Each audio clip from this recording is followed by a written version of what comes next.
Perfect. Shall we get started? I see a lot of people coming in, finish their Spanish time lunch. Okay, perfect. Thank you so much for coming here. Thank you for attending the session. So we are going to have a session about how to, let's say, live better with AI. So how to not to live harder, but really use, or how we think we can leverage AI to live better in our current society. We all know there's all types of advances. There's launches all the time. We are on the middle of a revolution of AI. And let's say we have some of the people really wielding that revolution, especially around here in Spain, here and at the European level. So I'm going to moderate this session. I'm part of MasterCard. Let's say dynamic yield is a technology that belongs to the MasterCard world. And let's see if we actually learn something about AI and something we can apply to our life or to our business. Okay. Could you all introduce yourselves very briefly and tell us what do you think will be the main impact of AI in the next, let's say, 5-10 years, like briefly. So I'm Alvaro, I'm the CEO of Lucia. We are one of the largest consumer AI companies in Europe. We are basically a personal AI assistant for Gen Z in LATAM, helping millions of Gen Z to live better lives. So we know a lot about improving their lives. To respond to your question, what is going to be the biggest impact? The biggest impact is the technology. The way I think about this one is like electricity. It's going to be transversal to everything. It's going to change the way we do absolutely everything in life. We're in the first phases, and we'll talk about that one and how we specifically improve life now, but everything is going to change in the next months, years. All right, thank you so much. My name is Sara Martinez. My company is Bentonico. We make hyper-realistic avatars. We clone people, right? I'm a doctor. I'm cloning, and I think the most changes we are going to see is in the healthcare system. In the healthcare system? Yeah. Interesting. You tell us how. Yeah, I'm Isabel Ostermeier. I'm head of UX for small, medium enterprises at SAP. SAP is a software company. I don't know if you have heard SAP already. It's a huge company worldwide, around 100,000 employees. So we actually have a different product set of ERP systems, on-premise as well as cloud. So, and in my job, I am heavily involved now in the Gen AI topic, because Gen AI and AI in all aspects will really change the way how you will work in future with an ERP system. Today, you have to open a sales order, you have to type in the customer name, you have actually to do many things manual. We believe actually this will be really changed into a human AI conversation style soon, where maybe the AI already knows the customer and all the data is filled in already. So basically it will have an impact on your time consumption time. So you as a human will be much more faster completing tasks. Yeah, thank you so much. So I think there's, right now, we all know what is happening. There was an explosion of large language models out of the paper of Google of 2017. There's been an explosion with ChatGPT and many others. Now, I would like to ask you a question. We are all leveraging large language models in one way or another, right, to improve lives. Now, there's two schools of thought, right? One of them is large language models are going to be transformational. They're going to change user behavior completely. Mm-hmm. So we are, of course, Sam Altman is the top of them. He's saying that the behavior of users is going to change completely, right? So we are in a new world, new platform. And there's another school of thought that is at least as big as that one that says that this is an efficiency update, right? So it's basically a summarizer of everything that is out there. So it's summarizing statistically all the content out there. So in which camp are you? And let's say, how are you actually helping either that transformation or efficiency driven in the world? So I'm an optimistic about this technology. I am in the Sam Altman camp. I think it's going to change everything. I think we're living now in the first phase. We're living in the first phase that is evolving extremely fast or quickly, and that is extremely important phase because it's the phase in which we all have the time to get familiar with the technology, to learn it, to see where it's going, to discover the use cases that are going to change the life. I think it's transformational. The next phase is going to be transformational, and I don't know if the architecture is going to be an LLM, it's going to be something else, but it's going to be transformational in the sense that we're going to be discovering new cases and new solutions to problems that we are not even thinking now. So it's changing the life of people now, but it's summarizing, it's improving little by little. There is little proactivity, you need to engage. It's a time saver, but we are building very, very quickly towards that. It's only 5 years since attention is all you need, and you see everything that has already changed. So I'm optimistic. We're still not there, but we're going in that direction. And this phase is extremely important for everyone to get familiar with the technology. And if I may ask a small follow-up question, Yes. Which type of behaviors do you see when people interact with Lucia, with the assistant that you're running? Yep. I mean, what do you see? Do you see people actually asking things that they would ask Google, or do you see people asking different types of use cases? I mean, what is the behavior that you see right now? So definitely we have a big proportion of users that use Lucia as an advanced Google, so to say, an advanced Google that explains the results, that teach them, that help them to learn more what they're asking. But we also see, and this is something that we were not expecting when we launched, we also see a big proportion of users that engage with Lucia in personal ways. There is a lot of people that are lonely. There are a lot of people that need to talk to someone. And this technology, as Isabel was mentioning, is a new way to interact with the machines. It's conversational, and for the first time, it's able to tailor the response to your need. So we have a bunch of users, and it's a big proportion of them that actually take Lucia as if it were a companionship, as if it were a friend, ask for advice about having tough conversations, practice those conversations with Lucia, ask Lucia for entertainment when they're bored in the bus. And that's a use case that is new, we were not expecting, but it's changing many people's lives. Very interesting. For me, I agree with Alvaro. In healthcare, for example, the patient is empowered with the technology. I told yesterday my mom is blind, and she used ChatGPT in order to see everything. She takes pictures and give her all the details in the images and video. And she started to look for her own illness, and she knows more than me, and I am a doctor, so I cannot be as updated that ChatGPT is. So the doctors are going to have this scenario. The patient are going to come to the office with more information than the doctor has, because the patient study a lot or chat with ChatGPT about his own illness, and the doctor need to use this tool too, because otherwise he's going to lose the chance to treat this patient. And to also ask a small follow-up question. So when we think of large language models, that is the current revolution, right? So I think they're working in general amazing for anything where you can take a 95% success rate, right? So if you can take a 5% failure rate or some hallucination, it's definitely working very well. So something like conversation, or when you think of healthcare, right? Don't you think there's a slight risk, for example, of, right now I know many products which are helping doctors, and we are collaborating with them on Mastercard as well. Like, don't you think that there might be some over-actualization from many patients in which they are reading things into it, telling the doctor is telling them. So or do you see that as empowerment? I mean, what is your... Yeah, well, the first step was to look into Google. So, so this is much better. But of course, this is starting. We are in the year 0 from this, and of course, we are going to improve the power of the patient. Yeah, definitely. Yeah, so I can echo both sides, and maybe we can also look. So yes, it's a transformation. It's a transformation for us as how we work currently. In the IT area, also in the engineering, in the development area, maybe even in sales. And it is also a transformation for the consumer. Yeah? So from the inside point of view, so how I work with my team, we see a great impact now the last 3 months that we have accelerated on our research tasks. Because when we start to develop, think about a new solution, it's normally you start to research what is the market, what are the end users, what are the scenarios, and so on. And you not only do it for Germany, or you actually do it across nations. So you say, okay, how is the situation in EMEA, in Europe? How is the situation in Asia? How is the situation in US?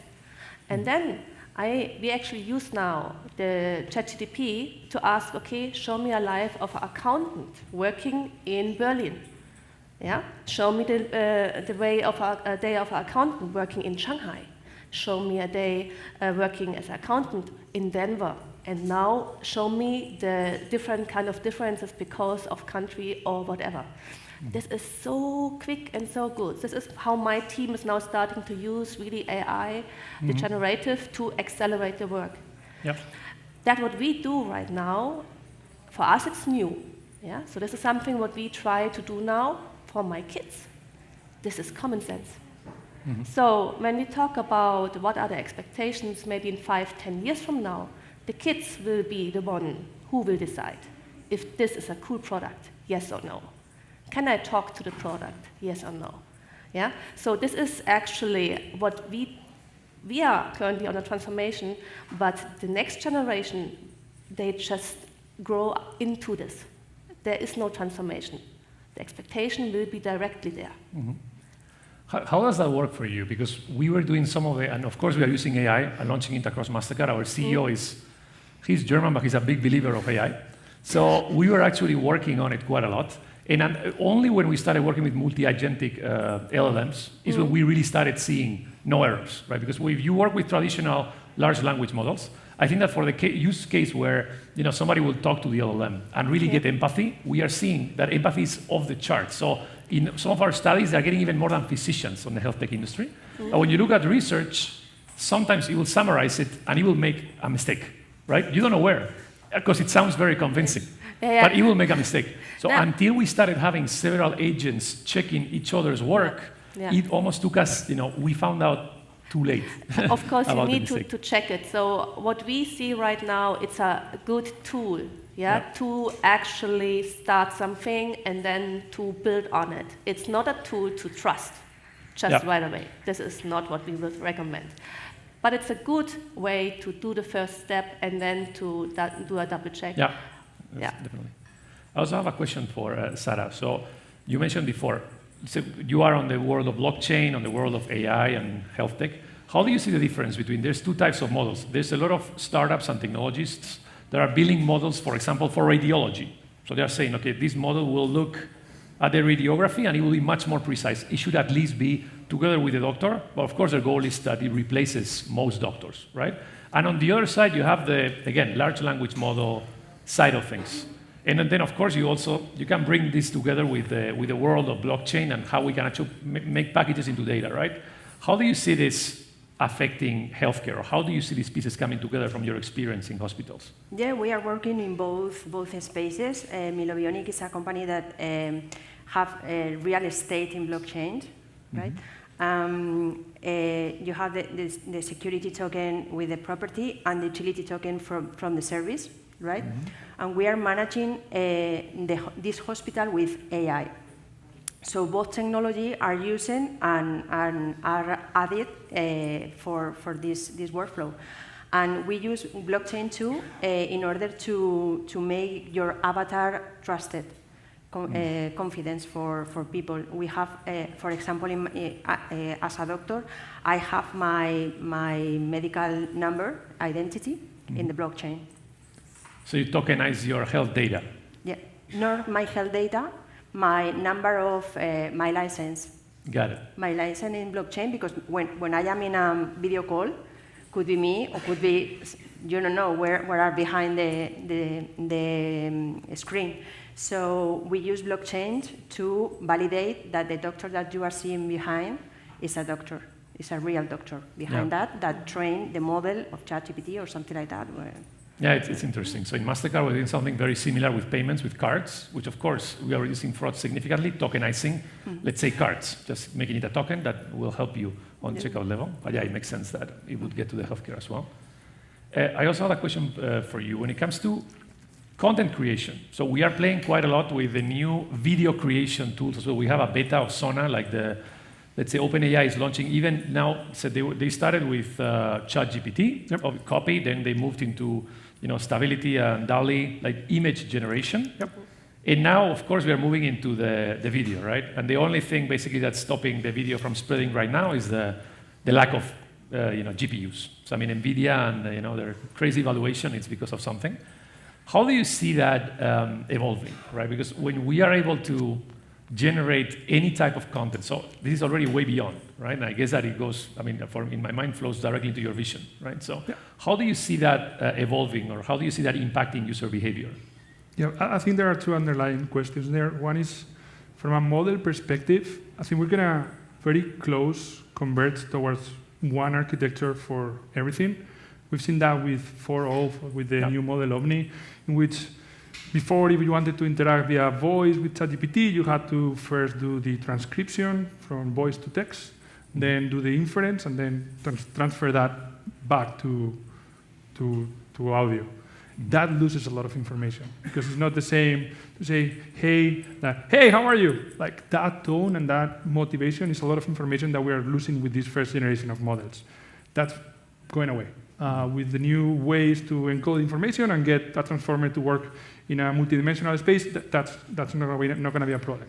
But what it was going to create is a way more powerful tool that is going to, like, right now, as you said, the only limitation is the compute power that we have. When that limitation goes away, either because we managed to catch up in the supply chain or because we have an architectural innovation that increases efficiency, the sky is the limit there. So the world of content creation, and I'm not an expert on this one, is moving towards a moment in which hyper-personalization of absolutely everything in which we interact is going to be the reality. So it's not far from reality now to have NPCs in video games. NPCs are the non-player characters that are in the video games that you see there, but you don't interact with them. They're going to be responding to you and going to be able to have a conversation with you. They're going to be fundamental. We're going to be able to create different endings for movies. Like, whatever you can imagine is going to be absolutely doable in the next years, months, I don't know. But we're moving to this world in which there is going to be hyper-personalization. You were speaking before about kids. My 5-year-old daughter, she's so familiar with Lucia now that when I asked, the other day we were chatting about something about jellyfishes, and I was like, let's Google that. That was my sentence. And she said, what is Google? If you want to have information, you ask Lucia. And she's so used to Lucia that when on Sundays she wants to color something, she asks Lucia to color something that she's imagining, like to paint something that she's imagining, so she can color inside. And she's only 5. And for her, it's so natural that I think, like, that's to my point at the beginning, that we cannot even imagine how our lives are going to change. And I'm very optimistic. There are obviously risks, and probably we'll talk about that, but I'm super optimistic on how everything is going to change. Yeah, we are actually working on, we are part of a technology in Mastecaro, hyper-personalization. So we change the websites of, let's say, Bershka, McDonald's in real time based on this information. And we already see a massive generational shift, right? So when you look at the people our age, basically they will take the campaigns and the content they have, and they will basically make it dynamic. So I'll show campaign 1 to 5, or this one, or I'll remove content. Now, when we look at the Gen Zers, who are a lot of our users right now in these brands, let's say they are already much more used to the moment we launched the image generation stability, the DALL-E connectors. They're building a lot of content, right? So one of the big changes we are seeing is that, of course, there's for sure negative sides to the revolution, but the very positive side is that the MTV or the TV generation in the 80s, 90s, they had to be passive, like absorbing content passively. Then internet gave us for a while more proactivity. You need to search the content. Then again, you went to social media, TikTok, Reels, etc., which is again passive. And this is giving amazing creation tools, right? So we were seeing, for example, they are creating videos for each one of the sub-users. So they just write a script, and they create these videos directly, which wouldn't even be on the realm of possibilities before. So in terms of content creation, it's creating, there could be definitely a brave new world. Yeah, and if I can add one thing, it's also going to get a lot of people into content creation because you reduce barriers. So before, if you wanted to paint something, you needed to know how to paint. Now it's about being able to express what you actually want to paint, and that's going to bring a lot more people, and that's going to be for music, for video, for writing, like all these creativity, like all these places where creativity was so important is going to be way more democratized, and more people are going to be able to access it. And the content of it is going to be, right? So there was one of the big investors yesterday speaking about how people will create their own movies or take their script and create it. But then again, there will be so much content, that what will be the tailoring tool for that content, right? So that leads me to another question. We are all relying on a few, let's say, a few providers of models at the end of the day, right? So this is, of course, a question that a lot of large companies like ours are really thinking about. So how do you see this, let's say, growing into, a single ID, privacy? I mean, how do you see this evolving? Because based on the amount of GPUs you need to run these types of models, right? On the one hand, of course, OpenAI, Microsoft, and you have like the open source like Yann LeCun and the Meta guys. So there's only a few players that are working on this. How do you see this evolving in terms of privacy or in terms of control of where that data is going, right? Because it's invaluable. Like there's so much input that if you're able to bring it together with anything resembling a single ID, there's so much, of course, you can do and predict to a level we cannot even imagine. So how do you see that evolving? Or you can start. Yeah, so I quickly want to go back, but maybe first this question. Okay, I see the topic of privacy and also the topic of creator rights, yeah, because who's then the creator? And you said something, yeah, you just code and then you get the result. So the prompting, this will be the new art, to know how to prompt. So prompting is how you actually put in the text. And we did a test just some weeks ago. We used different kind of generative AI tooling, and we did the same prompting, and we identically the same prompting, and we generated pictures. So what do you think? Did we get the same result? No. No. We got all different results. Even when I actually opened the same browser window of the same ChatGPT, and I did the same prompting twice, different result. So this was really interesting. It's not coming up, even the same tooling is not coming up with the same result if you do it twice in parallel browser windows. It's not possible. So the question is then also in terms of privacy. So who is now the creator? Is this now ChatGPT or is this me? I still believe it's me because I did the prompting. But on the other side, it's really strange that I just created one prompt and I get multiple results.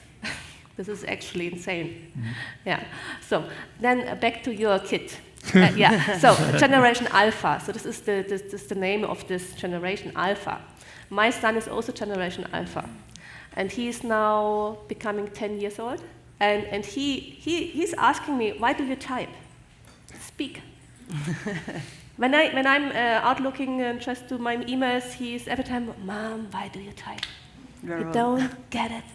When he's using the chat tool, for his friends, he's just talking all the time.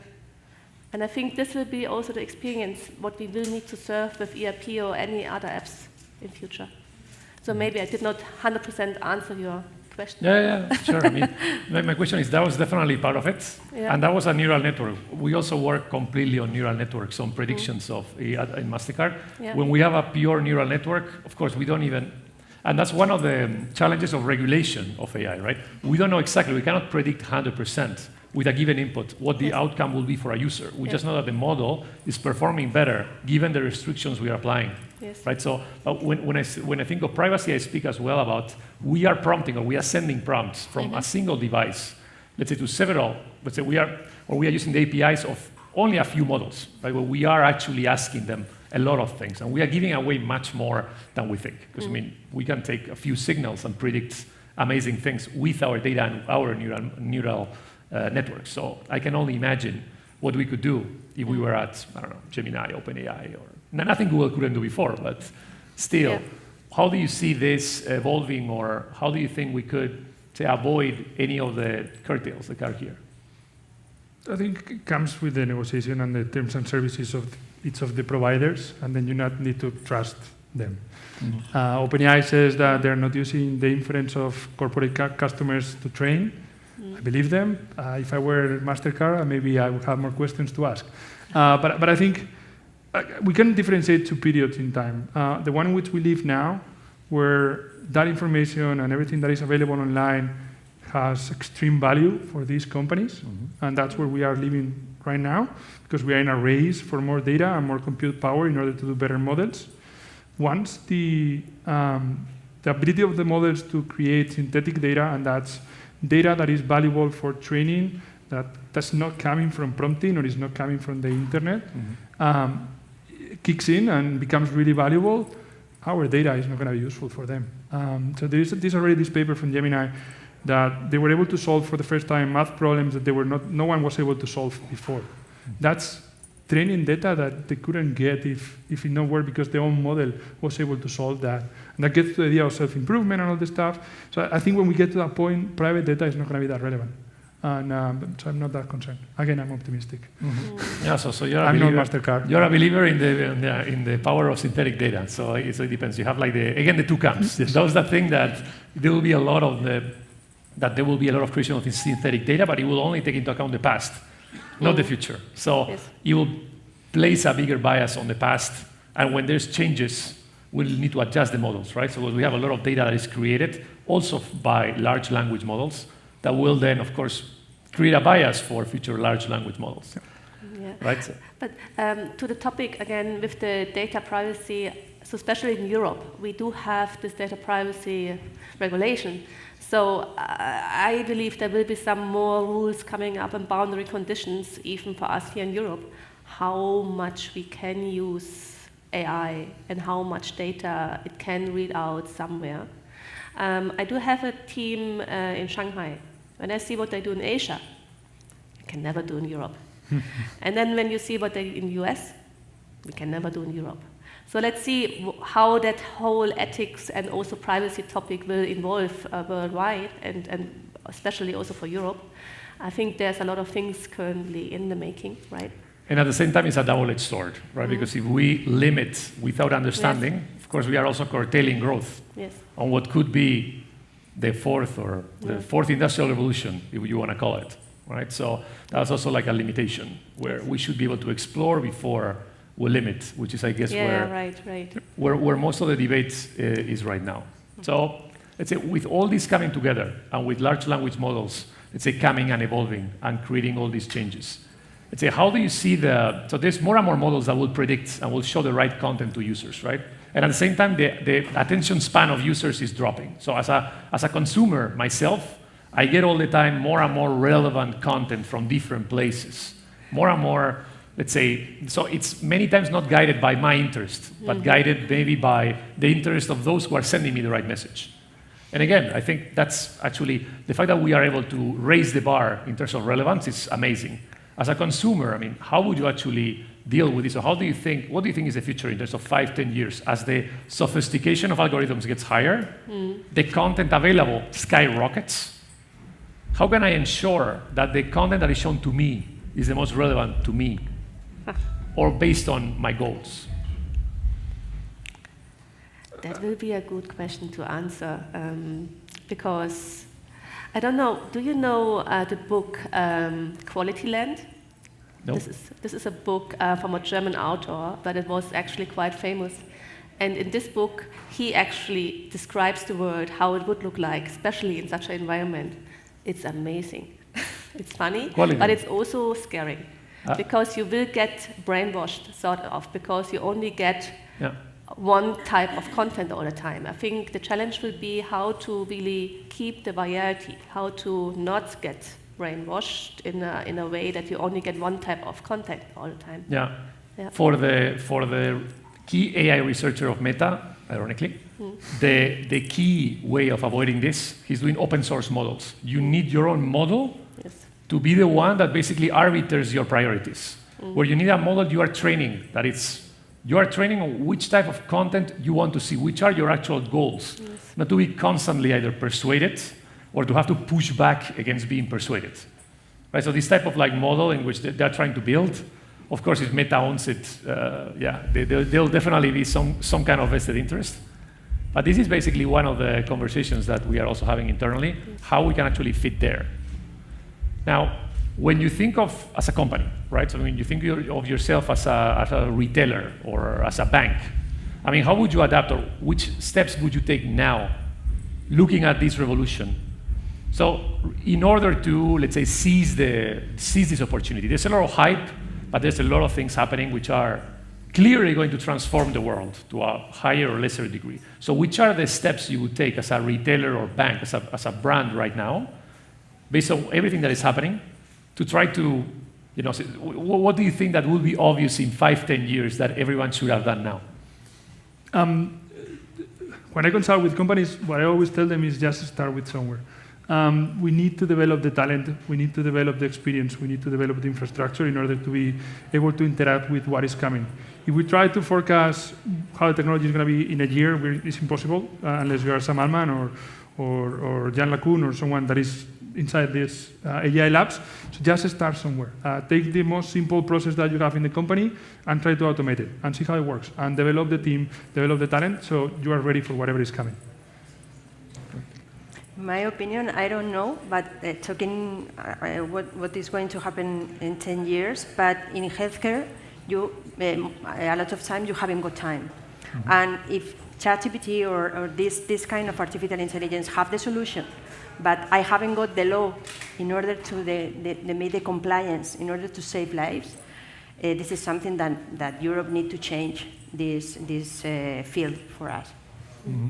So this is my last message. Mm-hmm. So SAP is right now worldwide investing into the employees to skill up so that we are all on the same skill level about AI, generative AI, and everything about that. This is what we do internally. With the processes, we evaluate currently what are the automation use cases already and what can we make intelligent.